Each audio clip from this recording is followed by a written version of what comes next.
The first time I pulled my truck up to the gravel road that wound down to my lake property, I felt a sense of peace that I hadn't known in years.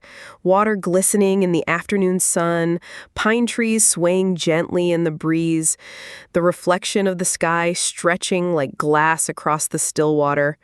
It was the kind of place a man dreamed of, a retreat passed down through family and rebuilt with my own two hands, where every nail, every board, and every stone along the shoreline was laid with purpose and pride.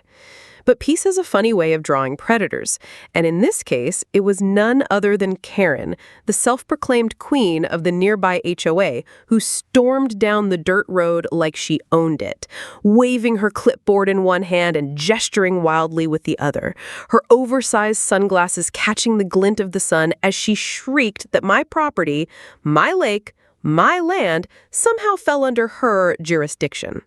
I stood at the dock, silent at first, letting her rant, her voice rising and falling as she threatened fines and legal action, telling me that the board had voted unanimously that no one could own property on the lake without joining her little kingdom, as though her word alone rewrote deeds, surveys, and county records.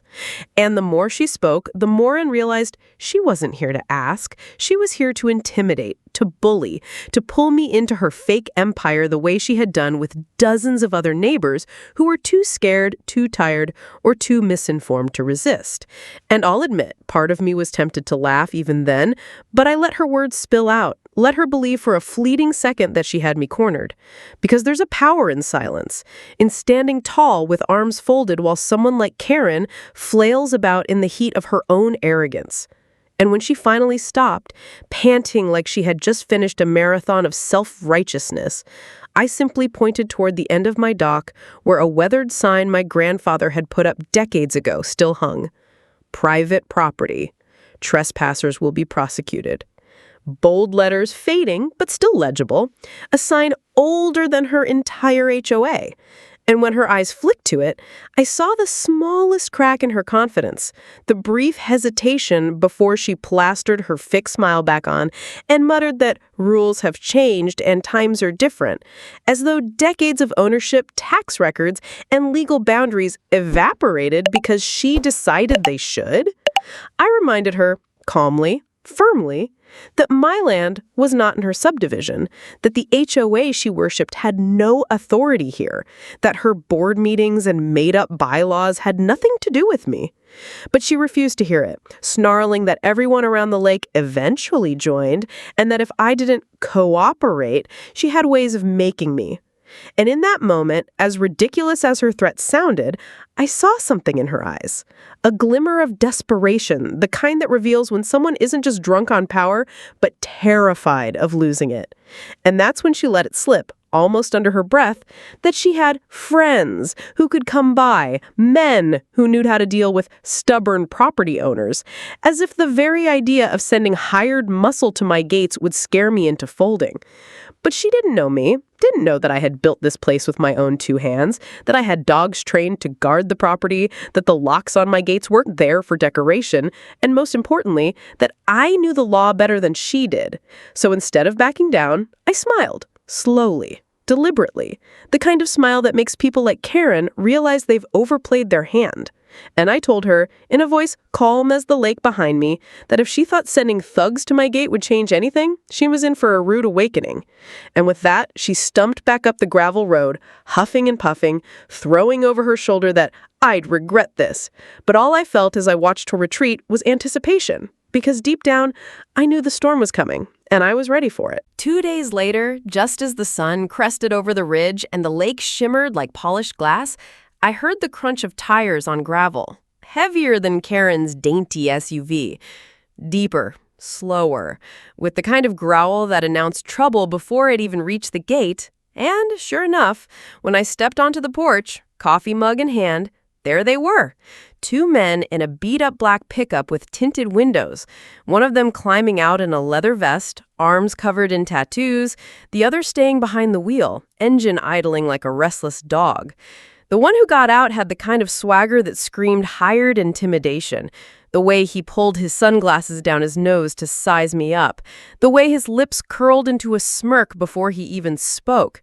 And when he finally did, his voice was a deep growl, rehearsed, like he'd delivered these kinds of threats before.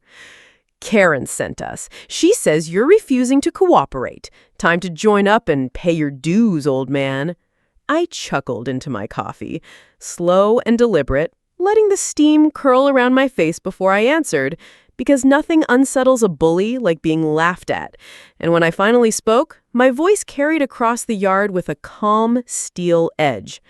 You boys must be lost. This here's private land. You got no business past that gate. The man in the vest stepped closer, boots crunching against the gravel, trying to close the distance, his hand brushing the chain on the gate like he was daring me to stop him. And behind him, I could see Karen's SUV lurking down the road, her silhouette visible through the windshield, eyes fixed on me like a vulture waiting for a carcass, hoping her hired muscle would do what her shrieking couldn't. But instead of giving them the satisfaction of a fight, I walked casually to the gate, set my coffee down on the fence post, and pulled the heavy padlock into view, clicking it into place with a finality that echoed in the morning air, the sound sharp, decisive, like a judge slamming a gavel. Gate's locked, boys, I said with a grin, and lest I checked, trespassing carries a heavier fine than whatever monopoly money Karen likes to wave around. The driver revved the engine, the tires spitting gravel as if to punctuate their threat, while the tattooed one leaned forward on the gate, his voice dropping low. You don't want to make this harder than it has to be.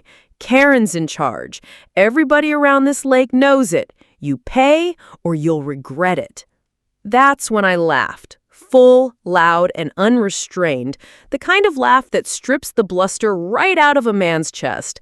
And I leaned in just close enough for him to see I wasn't bluffing, my eyes steady, my tone cutting. Son, I was born on this land, raised by a man who fought harder battles before you were even a thought. And I'll tell you this once, this lake ain't Karen's, this ranch ain't the HOA's, and if you think two guys in a rusty truck can scare me off it, you've picked the wrong address. My German shepherd, Rex, must have felt the tension because right then he padded out from under the porch, hackles raised, a low growl rumbling in his chest as he fixed his eyes on the tattooed thug. And I swear, the man shifted back half a step, his bravado cracking as the dog's teeth glint in the morning light. I picked up my coffee, took a slow sip, then nodded toward the road. Clock's ticking. Sheriff's got your plate number already. You've got one chance to drive off before this gets real official. The tattooed one muttered something under his breath, spat into the gravel, and backed away, retreating toward the truck where Karen's SUV pulled closer, her window rolling down just long enough for her shrill voice to pierce the quiet morning. This isn't over! You'll regret defying the board! But all I did was smile, lick my coffee in a mock toast, and with Rex growling at my side, I watched them peel off, the truck fishtailing as it kicked up a storm of dust behind them. I knew they'd be back, maybe not the same way, maybe with more bluster or another scheme, but what Karen didn't realize was that she just handed me the upper hand, because bullies with nothing but hot air and goons always underestimate the man who knows the law, and I was more than ready to let the sheriff settle this once and for all. Sure enough, the very next morning, as fog still hung low over the water and the air smelled of damp earth and pine, I heard the distant wail of sirens echoing up the county road, followed by the crunch of tires on gravel, and within minutes, 2 sheriff's cruisers rolled to a stop at the end of my drive, their lights flashing red and blue across the gate like a warning beacon. Behind them, as predictable as sunrise, came Karen's SUV, creeping up the road like a parasite attached to something bigger than itself. Her window already half down, her smug grin plastered across her face, as if she had orchestrated my downfall. I leaned against the fence post, arms crossed, sipping the last of my coffee, as Deputies Miller and Alvarez stepped out of their vehicles, hands resting on their belts, eyes scanning the property, before landing on me. Karen wasted no time. She lunged forward, screeching, "Those are forged! This land is HOA jurisdiction. It's in our bylaws, and just yesterday he threatened my representatives with violence and released a vicious dog on them." Her words flew fast, rehearsed, laced with venom, and she punctuated each lie by waving her clipboard as though it were the Constitution itself. The deputies listened, stone-faced, as Karen gestured wildly towards me, toward the gate, toward the dock in the distance, painting herself as the victim of some lawless squatter who had taken over her lake. I let her talk, let her bury herself deeper with every exaggeration, until finally, Deputy Miller raised a hand to silence her, his tone firm, measured, the kind that cuts through noise. "Ma'am, that's enough. We'll hear from the property owner now." Karen's mouth fell open, ready to protest, but Miller turned his gaze to me, steady, respectful, the kind of look you only get when the badge already knows the truth. I reached into my jacket, slowly, deliberately, and pulled out a thick folder. Deeds, tax records, a stamped county plat map, every document proving that this land had been in my family for decades. I handed it over, watching as Alvarez flipped through the pages, nodding slowly, while Miller muttered under his breath, "Looks in order to me." Karen, of course, wasn't having it. She lunged forward, screeching, "Those are forged. This land is HOA jurisdiction. It's in our bylaws." Miller's head snapped toward her, eyes narrowing, voice like steel. "Ma'am, bylaws don't trump property deeds. This land is clearly outside your subdivision. You have no authority here." The color drained from Karen's face, her bluster faltering for the first time, but she tried again, desperate, her voice trembling now as she pointed towards me. "He sicked his dog on my men. That's assault." Rex, lying calmly at my feet, perked up at the sound of her screeching, but didn't move. Alvarez raised an eyebrow, jotting notes on his pad, and asked, "Were your men invited onto his property?" Karen stammered, searching for words, until finally admitting, "Well, no, but they were there on HOA business." Miller cut her off sharply. "Then that's trespassing. If your men return, they'll be arrested." The silence that followed was deafening, broken only by the sound of a crow calling from across the lake, and Karen stood frozen, her mouth opening and closing like a fish gasping for air, her clipboard shaking in her hands as her empire of lies collapsed in front of her. I couldn't help but smile, not smug, not cruel, just satisfied, because the law had spoken louder than I ever could. Miller handed my documents back with a firm nod, his tone respectful now. "You're clear, sir. If she or anyone from the HOA bothers you again, call us directly. We'll handle it." He turned to Karen, voice lowering but carrying the weight of finality. "Ma'am, if you keep harassing this man or sending people onto his property, you'll be the one facing charges." Her face twisted with rage, but she said nothing, only spun on her heel, stomped back to her SUV, and slammed the door so hard the echo rolled across the lake. As the deputies pulled away, I stood at the gate, watching Karen's SUV slink down the road like a dog with its tail between its legs, and for the first time since she had stormed onto my property, I felt the shift, the tide turning, and the truth taking root, and the realization that Karen's reign of intimidation was cracking under the weight of her own lies. Days that followed the showdown at my gate, the ripple effects spread through the entire neighborhood like wildfire, and for once it wasn't Karen spinning the story. It was the truth, confirmed and stamped by the sheriff himself, and word traveled faster than she ever could. I didn't even need to speak. People came to me. At the diner in town, an old man who lived 3 houses down from Karen stopped me by the coffee pots, leaned close, and whispered, "Heard you put her in her place. About time someone did. Folks have been waiting years for her to get knocked down a peg." A woman at the feed store chuckled as she handed me change, saying, "Karen tried to tell us you sicked your dog on her board members. Sheriff told everyone in earshot she was lying. Now no one takes her seriously anymore." The more I heard, the clearer it became. Her empire was collapsing from the inside out. Board members she once controlled with fear began resigning quietly, slipping letters under her door at night, unwilling to go down with the sinking ship. Neighbors stopped showing up to her meetings, and when they did, it wasn't to nod along with her rants. It was to challenge her, to laugh when she tried to hand out citations that held no weight. Her once iron grip was reduced to a squeaky wheel no one bothered oiling anymore, and all because she had picked a fight with the one person she couldn't bully. But Karen didn't disappear quietly. Now, she tried to claw her way back, calling emergency HOA sessions, plastering community bulletins about rogue property owners endangering the lake on neighborhood mailboxes, even filing a flimsy civil complaint in small claims court, alleging that I was interfering with HOA enjoyment of shared amenities. It was laughable, pathetic even. And when the judge tossed it out in less than 5 minutes, citing the county plat that proved my property wasn't even part of the HOA, she was humiliated yet again.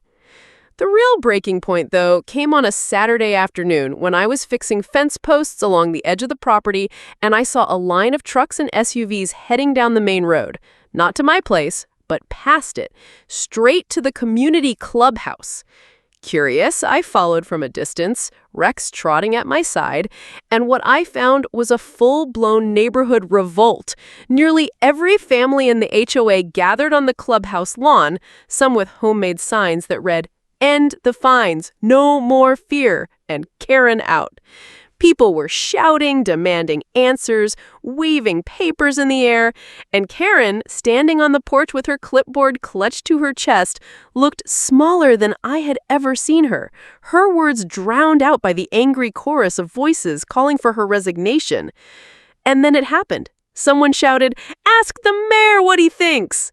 Heads turned, eyes found me at the edge of the crowd, and suddenly there was a hush, a sea of people waiting for me to speak. I didn't gloat, didn't grandstand. I simply walked forward, raised my hand, and said, calm and steady, "The sheriff's already made it clear. Karen has no authority over my land or yours beyond what the law allows. HOA bylaws are not law. Don't let fear control you." The applause that erupted was deafening, echoing across the clubhouse lawn like thunder rolling across the lake, and in that moment, Karen's face crumbled. Her clipboard slipping from her grip, her power shattered in front of everyone she once ruled over. From then on, she was finished. Her name became a joke whispered at barbecues, her threats ignored, her presence tolerated only as a bitter relic of what once was. And me? I kept the lake, free and clear, my gates locked not out of fear, but as a symbol that this land, my land, was untouchable. Every time I walked down to the dock at sunrise, coffee steaming in my hand, Rex at my side, I felt not just peace, but victory. The quiet kind, the lasting kind, the kind that comes from knowing you stood your ground when it mattered most, and the truth won out over arrogance. Karen sent thugs, tried to sick the law on me, tried every trick in her book, but in the end, all she did was destroy herself. The lake remained mine, the law remained mine, and her empire of fear sank like a stone beneath the water, never to rise again.